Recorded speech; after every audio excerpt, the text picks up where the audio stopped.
गौतम बुद्ध ने कर्म और उनके प्रभाव के बारे में बहुत महत्वपूर्ण बातें कही हैं। उनके अनुसार कर्म कभी किसी को माफ नहीं करते। हर व्यक्ति को अपने किए गए कर्मों का फल अवश्य भुगतना पड़ता है, चाहे वह अच्छा हो या बुरा। यह गौतम बुद्ध द्वारा बताई गई कुछ प्रमुख बातें दी गई हैं। 1. कर्मों का प्रभाव। आप जो भी कार्य करते हैं उसका परिणाम आपको कभी न कभी जरूर मिलेगा। यदि आपने अच्छे कर्म किए हैं तो आपको अच्छे फल मिलेंगे। वहीं बुरे कर्मों का परिणाम कष्टदायक हो सकता है। 2. वर्तमान कर्म ही भविष्य बनाते हैं। बुद्ध कहते हैं कि आपका वर्तमान कर्म ही आपके भविष्य को आकार देता है। इसलिए हर समय सत्कर्म करने का प्रयास करें। 3. माफी और कर्म। कर्म के नियम के अनुसार कोई दूसरा व्यक्ति या भगवान आपके कर्मों को माफ नहीं कर सकते। यह एक स्वाभाविक प्रक्रिया है कि जैसा आप करेंगे वैसा ही आपको मिलेगा। 4. ध्यान और सुधार। बुरे कर्मों से बचने और अपने जीवन को सही दिशा में ले जाने के लिए बुद्ध ध्यान और आत्मचिंतन को महत्वपूर्ण मानते हैं। अपने कर्मों पर नजर रखें और जरूरत पड़े तो उन्हें सुधारें। 5. जैसा बोओगे वैसा काटोगे। गौतम बुद्ध के अनुसार यह ब्रह्मांड आपके कर्मों का सही लेखा जोखा रखता है। इसलिए यदि आप दूसरों के साथ अच्छा व्यवहार करेंगे और परोपकार करेंगे तो आपको भी सुख शांति प्राप्त होगी। कर्मों का संतुलन और न्याय। गौतम बुद्ध ने कर्म के नियम को सार्वभौमिक और निष्पक्ष बताया। इसका अर्थ है कि किसी भी व्यक्ति के साथ अन्याय नहीं होता। जो अच्छा कर्म करता है उसे उसका फल जरूर मिलता है, भले ही वह फल इस जन्म में न दिखे। इसी तरह बुरे कर्म का दंड भी अवश्य मिलेगा, चाहे वह अगला जन्म ही क्यों न हो। इस न्याय प्रणाली में समय और स्थान का कोई बंधन नहीं होता। 9. पुनर्जन्म की परिस्थितियां। पिछले जन्म के कर्म व्यक्ति के अगले जन्म में निम्नलिखित बातों को प्रभावित करते हैं। परिवार, आपका जन्म किस प्रकार के परिवार में होगा। शारीरिक स्थिति, आपका स्वास्थ्य कैसा होगा। आर्थिक स्थिति, आपको गरीबी या समृद्धि का सामना करना पड़ेगा। सामाजिक स्थिति, समाज में आपका स्थान क्या होगा। बुद्ध कहते हैं कि ये सभी चीजें हमारे कर्मों का परिणाम हैं। 10. स्वतंत्रता का सिद्धांत। बुद्ध का एक महत्वपूर्ण संदेश है कि कर्म का प्रभाव निश्चित है, लेकिन व्यक्ति को सुधार करने की स्वतंत्रता भी मिली है। भले ही पिछले जन्म के बुरे कर्म आपके वर्तमान जीवन को प्रभावित कर रहे हों, लेकिन आप अच्छे कर्म करके अपने जीवन को बेहतर बना सकते हैं। सही मार्ग पर चलने से आप अपने अगले जन्म को बेहतर बना सकते हैं। 11. अष्टांगिक मार्ग और कर्मों का सुधार। गौतम बुद्ध ने अष्टांगिक मार्ग का अनुसरण करने पर जोर दिया, जो आपके कर्मों को सही दिशा में ले जाने का सबसे प्रभावी तरीका है। 1. सम्यक दृष्टि, सत्य और कर्म के नियम को समझना। 2. सम्यक संकल्प, अपने विचारों को सकारात्मक और करुणामय रखना। 3. सम्यक वाणी, सत्य बोलना और किसी को ठेस न पहुंचाना। 4. सम्यक कर्म, ऐसे कार्य करना जो दूसरों और खुद के लिए लाभकारी हो। 5. सम्यक आजीविका, अपनी आजीविका को ईमानदारी और नैतिकता के साथ कमाना। 6. सम्यक प्रयास, बुरे विचारों और कर्मों से बचने का निरंतर प्रयास करना। 7. सम्यक स्मृति, अपने कर्मों और विचारों के प्रति सजग रहना। 8. सम्यक समाधि, ध्यान द्वारा अपने मन को स्थिर और शुद्ध करना। 12. निर्वाण की ओर यात्रा। बुद्ध ने यह भी सिखाया कि कर्म का अंतिम उद्देश्य केवल सुख और दुख से गुजरना नहीं है। व्यक्ति को जन्म मरण के चक्र से मुक्त होकर निर्वाण प्राप्त करना चाहिए। निर्वाण का अर्थ है इच्छाओं और बंधनों से पूर्ण मुक्ति। जब व्यक्ति इस अवस्था को प्राप्त कर लेता है तो वह किसी भी कर्मफल से मुक्त हो जाता है। 13. पिछले जन्म के कर्म और दूसरों के प्रति व्यवहार। बुद्ध ने यह भी सिखाया कि अगर आप किसी के साथ अन्याय होते हुए देखें तो यह न माने कि वे केवल दुर्भाग्य के शिकार हैं। यह उनके पिछले कर्मों का परिणाम हो सकता है, लेकिन इसका मतलब यह नहीं कि आप संवेदनहीन हो जाएं। दूसरों की मदद करना और दया दिखाना आपके अच्छे कर्मों में गिना जाएगा और आपकी सकारात्मक ऊर्जा को बढ़ाएगा। 14. ध्यान और करुणा का अभ्यास। बुद्ध ने कहा कि ध्यान और करुणा के माध्यम से व्यक्ति अपने पिछले जन्म के बुरे कर्मों के प्रभाव को कम कर सकता है। ध्यान मन को शांत करके अपने अंदर छिपी नकारात्मकता को खत्म करता है। करुणा दूसरों के प्रति प्रेम और सहानुभूति आपके अच्छे कर्मों को बढ़ाती है। 15. कर्म और ब्रह्मांडीय संतुलन।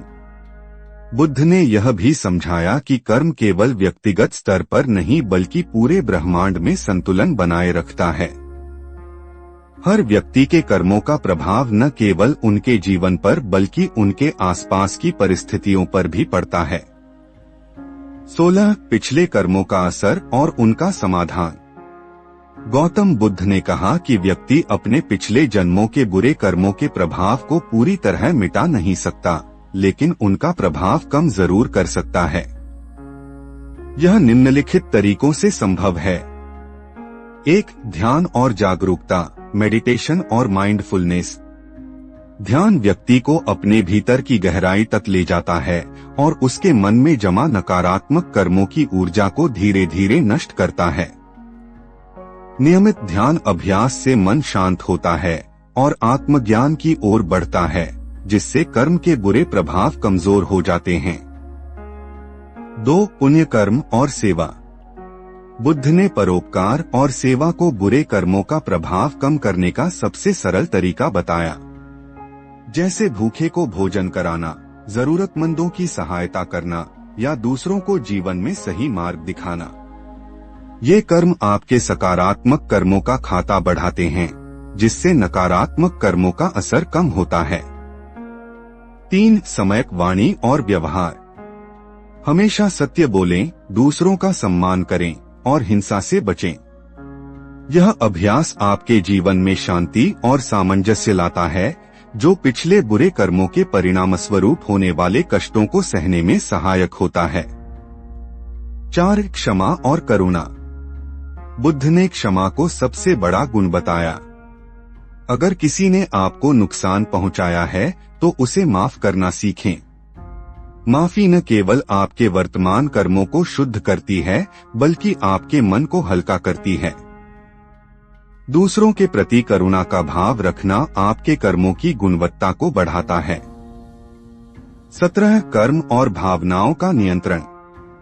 बुद्ध ने बताया कि हमारी भावनाएं भी हमारे कर्मों को संचालित करती हैं। क्रोध, घृणा, लालच और मोह जैसे नकारात्मक भाव बुरे कर्मों का कारण बनते हैं। इन भावनाओं पर नियंत्रण पाकर व्यक्ति अच्छे कर्मों की ओर प्रेरित हो सकता है। ध्यान और सत्संग के माध्यम से इन भावनाओं को शांत किया जा सकता है। 18. धर्म और ध्यान के माध्यम से मुक्ति। बुद्ध ने कर्म चक्र से निकलने के लिए धर्म, सत्य और ध्यान का मार्ग सुझाया। धर्म सत्य के मार्ग पर चलकर जीवन में सरलता, संयम और अनुशासन लाना। ध्यान मन को एकाग्र करके उसे शांत और संतुलित बनाना। इन दोनों उपायों से व्यक्ति अपने कर्मों के चक्र से ऊपर उठ सकता है और मोक्ष की ओर बढ़ सकता है। 19. कर्म का गहन प्रभाव। बुद्ध ने समझाया कि कर्म का प्रभाव केवल व्यक्तिगत स्तर पर ही नहीं बल्कि परिवार, समाज और यहाँ तक कि पूरी सृष्टि पर पड़ता है। यदि आप दूसरों के प्रति अच्छा व्यवहार करते हैं तो यह ऊर्जा चारों ओर फैलती है। इसी तरह नकारात्मक कर्म दूसरों के जीवन और समाज में असंतुलन पैदा करते हैं। 20. मृत्यु और कर्मों का लेखा जोखा।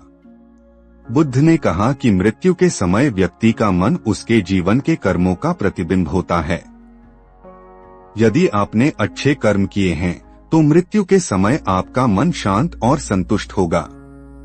बुरे कर्मों के कारण मृत्यु के समय चिंता, डर और पश्चाताप का सामना करना पड़ सकता है। यही अवस्था आपके अगले जन्म का निर्धारण करती है। 21 कर्म और जन्म मरण का चक्र संसार। बुद्ध ने यह स्पष्ट किया कि कर्म के चक्र से मुक्ति ही जीवन का अंतिम उद्देश्य है। जब तक हमारे कर्मों का खाता खाली नहीं होता, तब तक हमें जन्म मरण के चक्र में फंसे रहना पड़ता है। इसलिए हर जन्म का उपयोग अपने कर्मों को सुधारने और मोक्ष की ओर बढ़ने के लिए करना चाहिए। 22 आत्मनिरीक्षण का महत्व।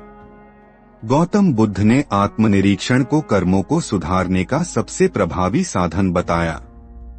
अपने कार्यों, विचारों और भावनाओं की नियमित समीक्षा करें। यदि आप पाते हैं कि कोई बुरा कर्म या विचार आपके जीवन में है, तो उसे सुधारने का प्रयास करें। इस अभ्यास से धीरे धीरे बुरे कर्मों का प्रभाव कम होता है। 23 कर्म का अंतिम सत्य। बुद्ध ने सिखाया कि कर्म का नियम सार्वभौमिक है और कोई भी इससे बच नहीं सकता। लेकिन इसका उद्देश्य सजा देना नहीं, बल्कि सीख और सुधार का अवसर देना है। यह हमें अपनी गलतियों से सबक लेने और भविष्य में अच्छे कर्म करने की प्रेरणा देता है। निष्कर्ष।